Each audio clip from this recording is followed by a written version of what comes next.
J'ai un souvenir qui me revient, c'est j'étais à la fin, dernière année du conservatoire de théâtre, pas de danse, et j'ai vraiment claqué la porte au mois de mai. C'est comme si les mots en fait suffisaient pas pour moi. Et là, il y a quelque chose qui s'est passé pour moi au niveau du corps. Et depuis, j'ai jamais redit un texte en fait.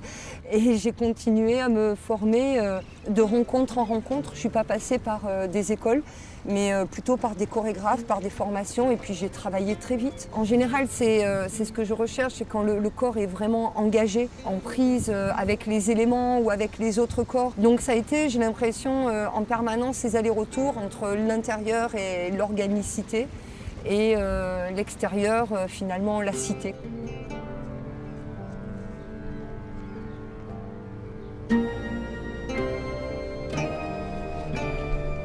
Quand on est au milieu d'une place publique, on n'a pas le choix d'être engagé ou pas. En fait, on est engagé parce qu'on est là, on se met en mouvement et que c'est déjà un acte qui est engagé en soi. Et ma manière de danser, elle va se nourrir en permanence de ce qui me traverse. Ressentir un bâtiment comme ça, mais au travers des hommes qui l'ont traversé, ça renverse tout, parce que de la forteresse, on arrive forcément à la fragilité. Et comment l'histoire de ces hommes, en fait, que ce soit ceux qui sont dans l'effort ou ceux qui ont travaillé à la Salseïta ou ceux qui ont travaillé dans une mine de charbon, il y a quand même des points communs. En tout cas, il y en a un, c'est que c'était des hommes qui comptaient les uns sur les autres.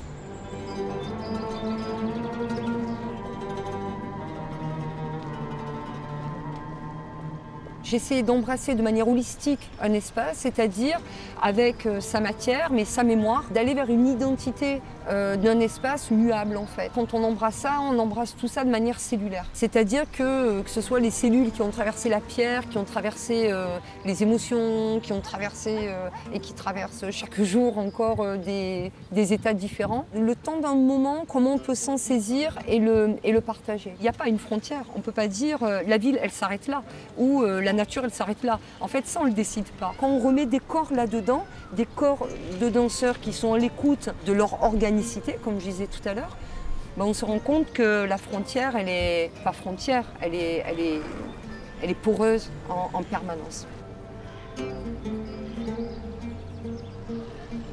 La pratique avec les publics est complètement en équilibre avec la partie en création. Dans les écoles, les collèges, les lycées et depuis 2 ans aussi dans les EHPAD avec un projet qui s'appelle Encore Ensemble. C'est vraiment, en tout cas en ce qui me concerne, mon travail dans la rue et de cette adaptabilité permanente à l'espace qui rend la danse, ce qu'on appelle la danse inclusive, ça porte un nom, possible.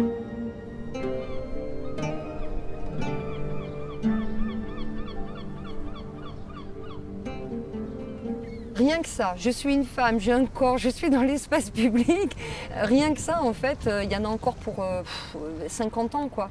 Et du coup, j'ai pas envie de regarder passer les bateaux, mais d'essayer en tout cas d'être toujours au plus proche de ce que mon environnement me renvoie et comment moi je m'en saisis, juste pour prendre toujours un peu de distance, poétique au mieux si j'y arrive, mais de toujours permettre que mon outil, je suis une ouvrière artistique, quoi, permette de dire ah regardez, si on prend un peu de recul, on peut peut-être inventer un peu la vie autrement.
retrouvé en découvrant la danse à 25 ans et à me dire mais c'est ça que je veux faire en fait. C'est vraiment absolument cette chose-là qui m'appelle. Et sans du tout avoir aucune connaissance, sans avoir été dans une famille où on était proche de la chose artistique et de manière complètement innocente, novice, vierge. L'apprentissage s'est fait de manière très expérientielle en fait, beaucoup par l'expérience. C'est quelqu'un qui me disait, bah voilà en fait toi tu as appris en adhérence, tes connaissances vraiment en adhérence sur le terrain.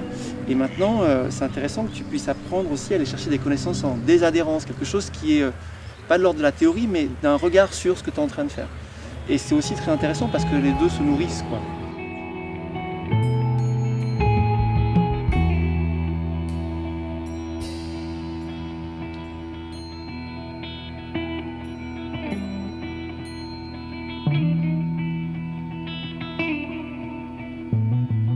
Et bien évidemment, ça vient questionner aujourd'hui comment moi je suis une partie d'un écosystème en fait bien plus large et comment je ne suis pas un être qui serait au-dessus ou qui surplombe ou qui est seul, mais qui est vraiment dans un échange diplomatique avec les autres espèces. Et moi, l'espèce que j'ai choisie, c'est le vivant que j'ai choisi, c'est l'arbre. Et comment je peux entrer en dialogue avec lui de manière très sensible. Est-ce que nous, danseurs, on peut offrir des réponses avec le mouvement à ces questions-là? Il y a cet arbre dans cette petite ville, de l'autre côté d'un océan. J'ai entendu ses rires et ses rêves de jeunesse. Il connaît le bruit de mes souvenirs.